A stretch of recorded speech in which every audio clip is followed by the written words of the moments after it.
Module 8, Production Setup. Lesson 1, Custom Domain. Everything your audience touches so far lives on Simple Marketing's domain. A custom domain changes that.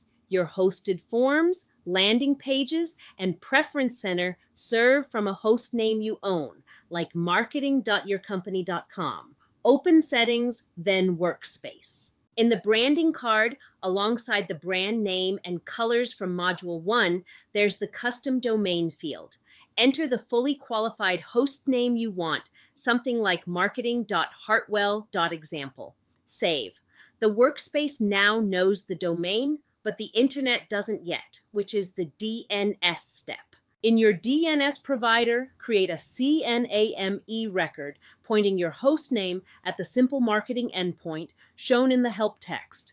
DNS changes take minutes to hours to propagate. Once the record resolves, certificates issue automatically.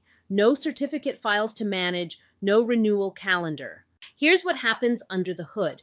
When a visitor arrives at your host name, Simple Marketing reads the host header, finds the workspace whose custom domain matches, and serves everything under that workspace's brand. That resolution happens before sign-in, so even your login page carries your brand on your domain.